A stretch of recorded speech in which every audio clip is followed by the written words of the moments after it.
W2 এর papaya jail নিয়ে আবার চলে এসেছি। এটা বিউটিফুল গ্লোয়িং স্কিনের জন্য দুর্ধর্ষ একটা জেল। এটার মধ্যে যে শুধু পাপায়া পাচ্ছ তা কিন্তু নয়, তার মধ্যে দেখো পাইনাপেলও আছে। আর এটা কিন্তু সবাই ইউজ করতে পারো।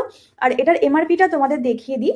এই যে এমআরপি যাচ্ছে 115, কিন্তু তোমরা অবভিয়াসলি অফারে পেয়ে যাবে। তো এটা কিভাবে ইউজ করবে চলো তোমাদের বলে দিচ্ছি, আর জেলটাও একবার তোমাদের দেখিয়ে দিচ্ছি। এই যাচ্ছে পাপায়া জেলটা, কালারটা জাস্ট দেখো ভীষণ ভালো। আর এটা যদি তোমরা রেগুলার বেসিসে ইউজ করো তাহলে কিন্তু তোমাদের স্কিনে প্রচন্ড গ্লো আসবে। যাদের স্কিন একদম ডাল হয়ে গেছে তারা এটা অবশ্যই ইউজ করবে। আর এটা ইউজ করলে তোমাদের স্কিনের কিন্তু যে কোনো দাগ চলে যাবে। তবে হ্যাঁ, একদিনে যাবে না, রেগুলার বেসিসে ইউজ করলে তাহলে কিন্তু দাগটা চলে যাবে। এটা মেনলি হচ্ছে স্কিনের গ্লোয়ের জন্য ভীষণ ভালো। পার ডে ইউজ করো, কিন্তু একটা কথা মাথায় রাখবে, এটা লাগিয়ে রিমুভ না করে তোমরা রোদ্দুরে বা গ্যাসের সামনে যাবে না। রিমুভ করার পর ডেফিনেটলি যেতে পারবে। আর যদি কেউ রাতে ইউজ করো শুতে যাওয়ার আগে, তাহলে ওভারনাইট মুখে রেখে দেবে, নেক্সট মর্নিংয়ে দেখবে তোমার স্কিনটা আগের থেকে অনেক বেশি গ্লো হয়ে গেছে। আর এটা কিন্তু তোমরা এখন অনেক অফারে পাচ্ছ, তাই দেরি না করে ঝটপট করে বুক করে ফেলো।